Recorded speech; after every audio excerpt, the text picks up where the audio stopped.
Good evening and welcome. It's KVC-Arts, arts and entertainment in our region as well as the people and places providing it. I'm David Fleming, tonight joined by Sahar Khadjenoury. Hi, welcome. This evening it's not only a musical journey, but a blend of cultures as well. Take some hip-hop, some ambient soundscapes, mixed with some world fusion and some turntable work as well. That's Audiopharmacy. Either city, nature, and then city and nature. And then there's that cool bridge between kind of like the elements you see, like the visuals from Mama. And actually, Dave and I were having this great conversation about, you know, the women bringing the water, and then you see bloom or life. Mama. Who came up with the concept? Like, talk to me about Mama. That was a last-minute concept. You actually. also mentioned Pooja. For the song or the video, you're saying last minute concept. I want to shout out all the visual artists across the board, because we have so many talented people. Before we answer that, like, you know, we got our good friend Jack Eastgate did this piece during one of our live performances. And then we have Noah, you know, he did this piece. He painted this live during the album recording. You're referring to artwork on this an is album. Artwork on the State of the Heart album. Okay. So, you know, pretty incredible stuff. And, you know, Nikila Badwa. Martin Travers, another visual artist. Just incredible artists that you know, they do these pieces for free for us. You know, they come to the shows and they're like, oh yeah, we'll paint this for you. They just paint it at the show, and we're like, oh wow, you know, it's pretty incredible. And then we commission art as well, and we try to also pay the artists as well whenever we can.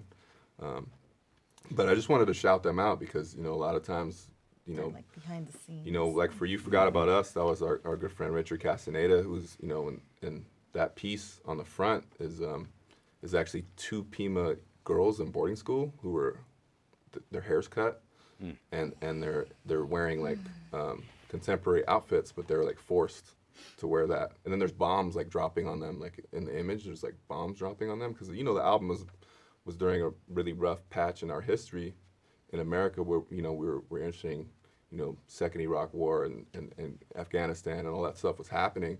And so that we really wanted to come out with this album that really infused kind of, you know, that history in that time period. And if you listen to the album, it really has a lot of that in there, a lot of the content-wise. All the albums kind of have that kind of social political like lens. That's like one of my favorite parts about listening to Audiopharmacy, because sure, if you were just listening to it and you weren't really thinking about it, oh cool, great beat, I like the instruments, but then when you actually pay attention to the lyrics, you know, there's like this double voice discourse, and there's like a whole another conversation under the layer. Yeah, mama, ain't no stopping now. Bring up the temperature, you can call the officer. Bring on the bombs and the guns and the onslaught. She cannot be on it, she cannot be bothered. Okay, well, let's talk about the song, and then let's address the video. Let's start. Well, what came first? Was it words, or was it a cool hook, or what happened first with Mama? I think the instrumental was just created. It wasn't. It was just me making music, you know. So you didn't have in mind a song later on. This was not necessarily. I played sarod in that song, which is a traditional Indian instrument. Very, very gorgeous instrument. It looks similar to a sitar, but it has a chrome fretboard, and it's East Indian. I feel compelled to say at this point. Yes, it is. Yes, thank you. So we had the sarod in there.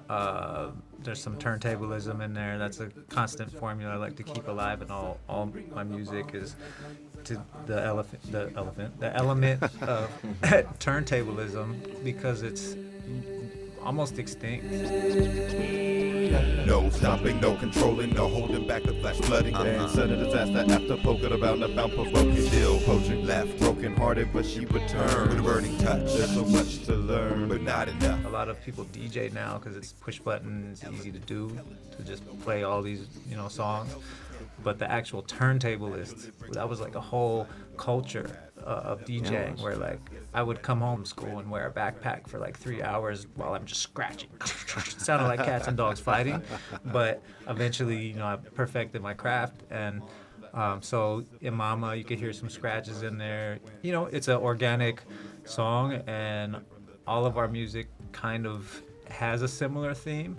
And I hit up Ross. I'm like, yo, I think this is, this song I just made is pretty bumping. You should check it out. So, And then- so you brought that in then, and Ross. Yeah, he passed me the instrumental. I think even maybe on email or something. And I actually at the time I was taking my youth to we take our youth all over the country for events and stuff. And at the time we were taking them to Atlanta for this U.S. Social Forum. I remember I had the instrumental. I don't think even Tio knows about this. Uh-oh. This is like the first time he's gonna hear about this. Excellent. But I remember I had the instrumental, and I was like, oh man, I got this instrumental. This is nice. And one of our youth was gonna perform, and so I gave him the instrumental to perform it. And he performed his first time performing, and he performed this song called Conquistando. It's like about colonization, and he came as like first time performing, and he rapped it, and all the girls from Poder and the youth program Snag, they're like in the front row, they're like, yay, and like cheering him on. And it was like his first show, so that was the origin of the song. Like it started right there, and then like after that I was like, man, that song's pretty tight. He rocked it on that. And so then when I came home, I started writing to it, and it's just about Mother Earth. It's about holding Mother Earth in the same reverence that we hold our moms. I think is really what it's about, is reconnecting back to Mother Earth the same way that we're connected through our belly button, to our mothers, and so. Yeah, and then so the video. Yes. If you want to bring it to the Yes, video. please. The videographer is a very close friend of ours, Pooja, aka Kali Shakti.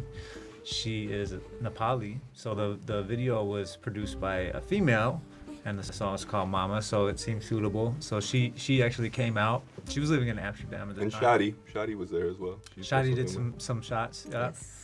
Shadi Rahimi.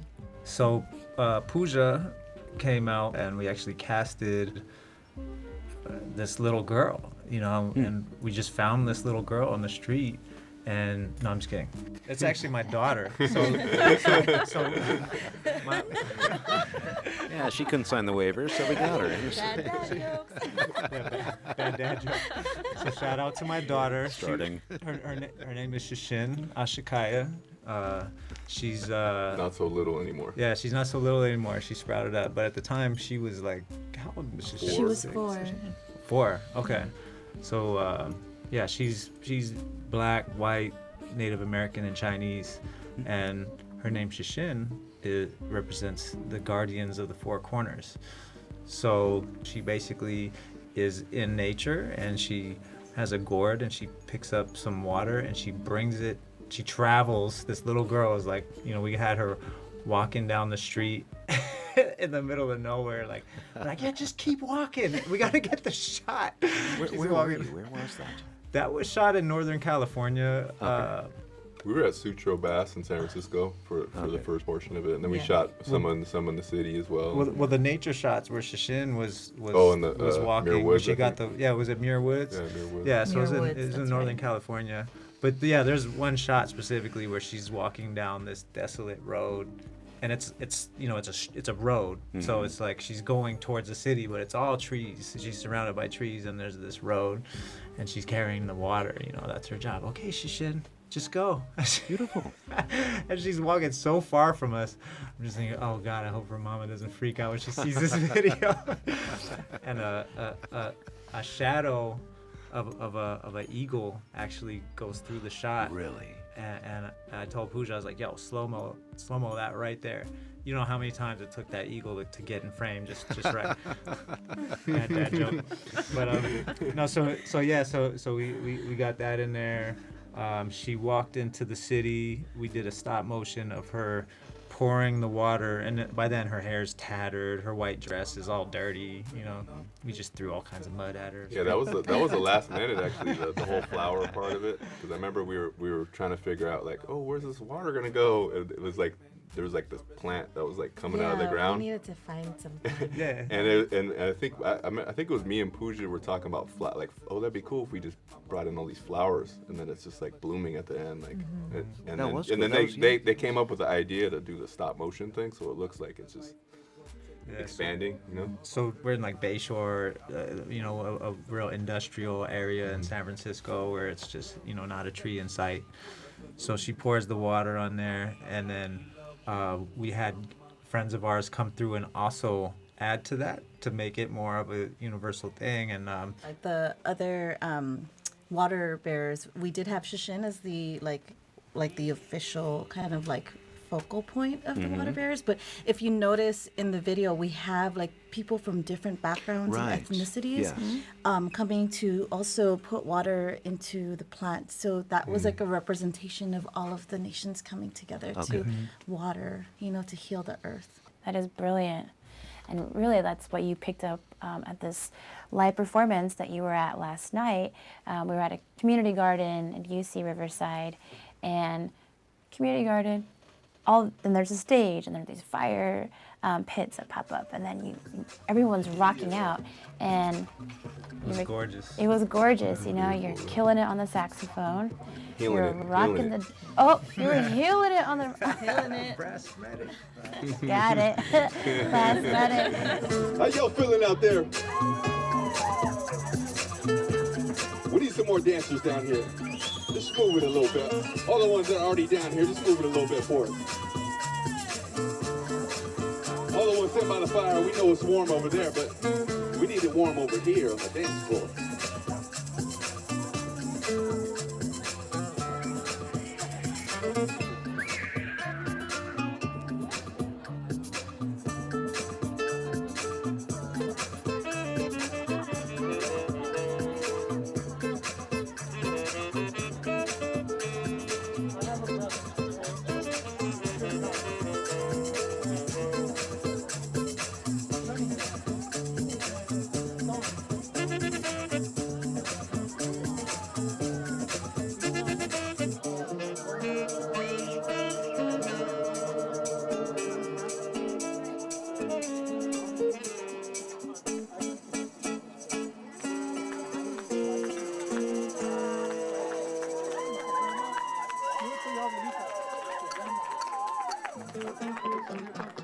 Beginning to come from the rhythm up in his beginning, I'll be here to the end of the night. I see the beyond, it's in vision and track. We live, this is attack, before we can attack. It's all music with my, being my purpose in life. With my seraph in my, the soul versus the back. The cold surface of earth, convert to winter rock. We go through it so yeah, can move to where your body. We let you in our soul, it's not moving with me. Every movement is like, we do the living design. To keep us up in the light, it's our connection to light. It's our connection to back. The soul music of back, they run out with us inside. And I'm all we got, we read it all, we read. And right all we read, and right all whole tight. We hold it on, we do. Get out alone, hold tight. We hold it on, say.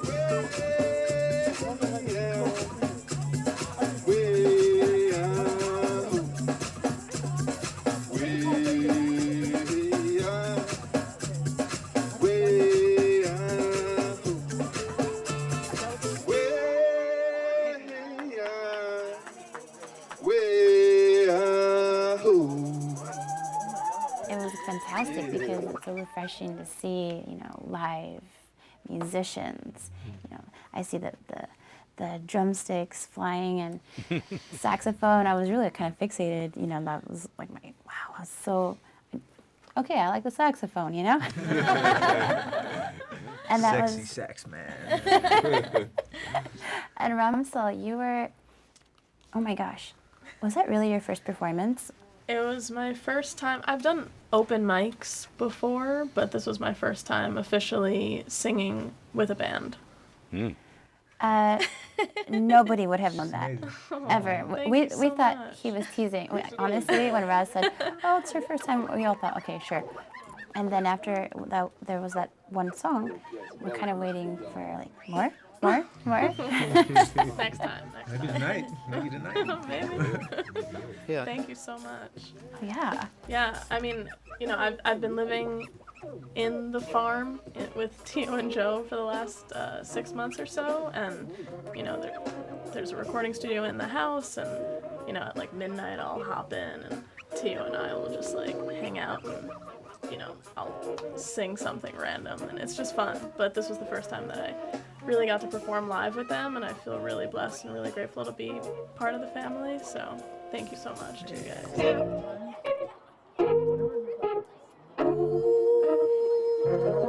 Where are you going? Trying to outrun your own feet. If you can race the sun,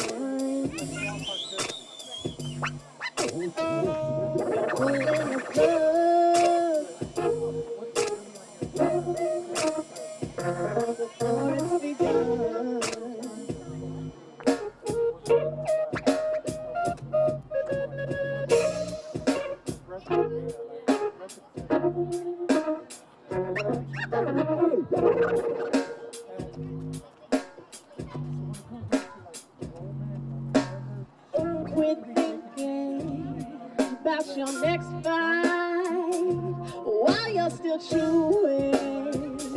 You gotta be moving at the speed of love. The speed of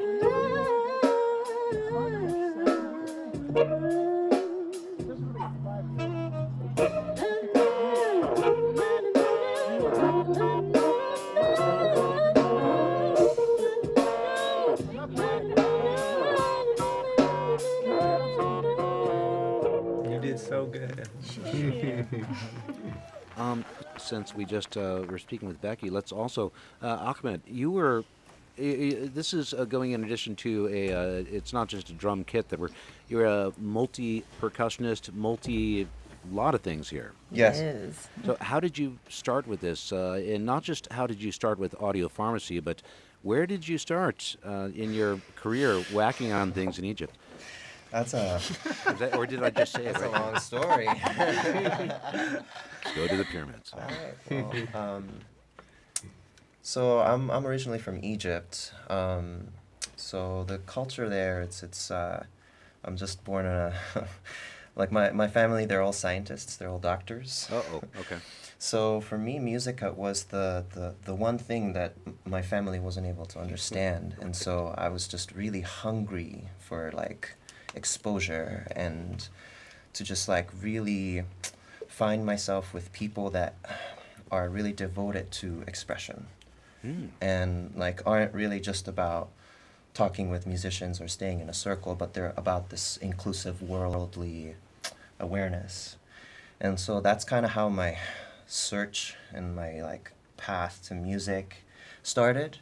I found myself drawn to the drum kit, wanting to be loud, noticed, joining in on everything. And my whole life has been about like being in other cultures. So born and raised in Egypt, lived half my life there, and then my father does his research in Japan. So we all moved to Japan, and so coming to audiopharmacy, it was this like, I'm looking for that worldly, communal, artistic like home to fill in all the variety of it, And so coming into the house, like that's how our bond started, was the communal, It was about really building that trust and just sharing, And then the more we shared, Tio's like, oh yeah, and this is our band, Audiopharmacy.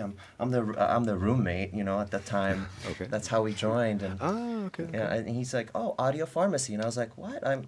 My family's pharmacists. Oh, perfect. And I'm all about wanting to prescribe them to my music. And here I am in the house of Audiopharmacy, Wow. taking me in, so. This is hardly a question of acceptance then. I mean, you're doing what they do, just without the white coat. Right. And then I found out, what? This is a thing? They're doing this? This is a profession? So, that's how it started. And then, but then when I first moved in, I was just a drummer. And I was really devoted to expanding and breaking out of that. And so I was doing a grad school there for music composition, for media, for visuals and storytelling. And so that's kind of how me and Tio really started to like want to collaborate together, because he's like, what? I'm thinking about making videos for my audio cinema. And I'm like, oh, I'm like, that's what I did for my undergrad, and now I want to just do the music for the visuals. Oh, wow. So I got so inspired talking about music with him. One day he's like, hey, well, I have a couple tracks, I need some videos. Come on, let's do it. We need to get it done in a week. And I was like, okay, all right, I'll do 3 videos.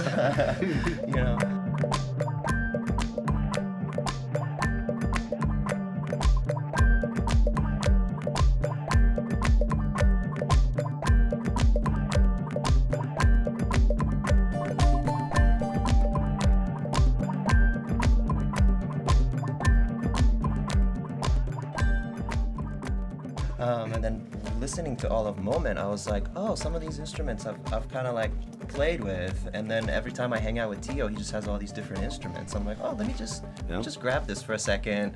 Hey, do you need this? So every week I would just kind of be fiddling around new instruments, and that kind of just got me more curious and more hungry and just like more inspired to just give it a shot, just take a leap.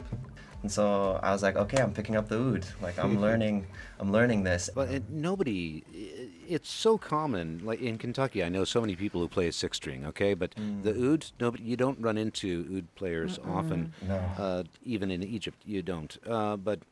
Well, okay. Now another person that we've not alone really... that he's a left-handed oud player. No way. Yeah. Okay. Yeah. So I'm left-handed, but I McCartney. learned most of my instruments as a righty. But with oud, I was just like, it's my culture, and the reason why I play oud is actually because of my father.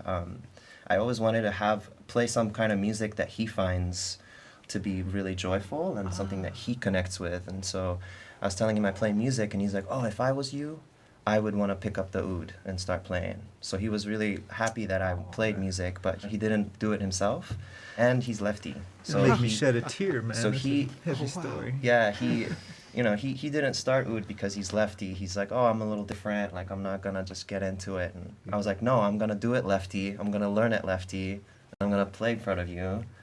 So that's kind of how it started, you know.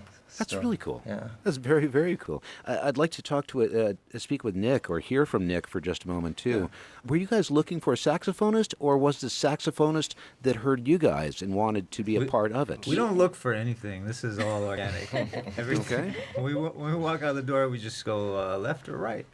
Well, this is kind of interesting because before I actually really met Tio in person, I saw a clip of him on Facebook beatboxing. Oh, cool. And he looked just like this dude, Elsu, that used to play in Audiopharmacy.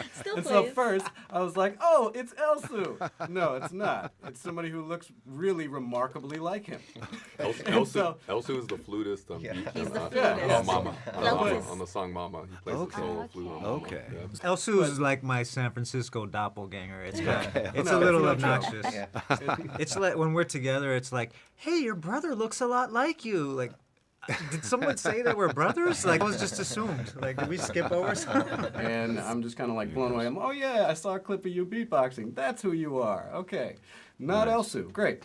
And so it all comes together and comes full circle, and we start talking to each other, and Tio says to me, you know, I've never heard you play, but I'm about to DJ at this kava bar. Do you want to come by and play? I couldn't do it, but we ended up getting together kind of every Monday for months in a row and just playing music with nothing really specific in mind other than just the joy of making music with somebody. Nice. Mm-hmm. Well, that's fantastic. Could I just interject? You really may. Quick? Please. Actually, he was talking about doing music for the sake of it. Yes.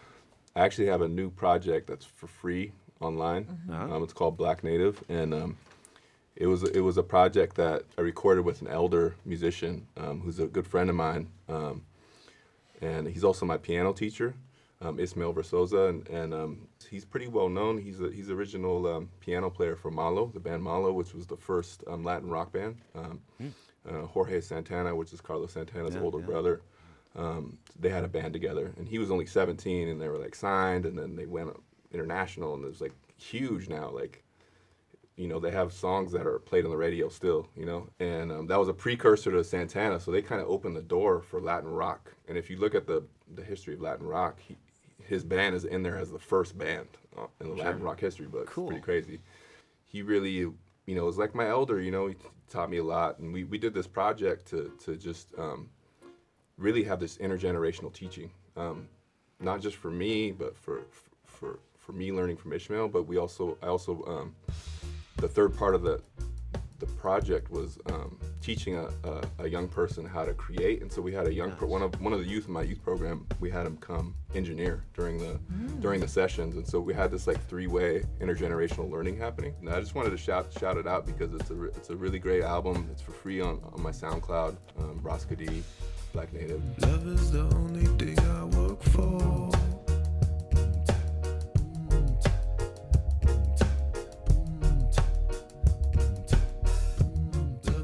Free gift to the community, and it's just, you know, again, made with love. There's no a lot of times in the studio, sometimes I'll write 3 songs in one day, or sometimes I'll write, usually on average like 3 to 4 songs a week.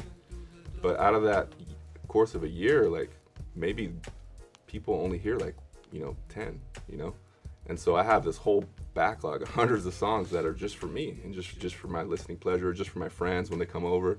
And it's just, you do this for the love. There's nothing more. It's just, you do it for yourself and your own healing and for your own expression. And that's first and foremost for me what this is about. Yeah, as well as should be. I can't thank you enough for coming in and making time for this. Appreciate this. I don't know if we can get a high five through this window, but can you all do that in there? There we go. No, we want to give love to FNX. They've actually been working with us and a supporter, and just I feel kind of like family with them too. We've been doing things with them for the last few years, and we are very, very grateful to be invited. So thank you so much. And Frank has been to the house. He came by and filmed something. I fed Frank. Yeah. Oh. Yeah, they filmed something on the roof like 4 or 5 years ago, and we know we're family. Okay, with good, FNX. We know we have so many connections. And That's it's nice. wonderful to meet you too. It's fantastic to get y'all in here. NPR is cool That too. real connection. You guys. Thank you guys.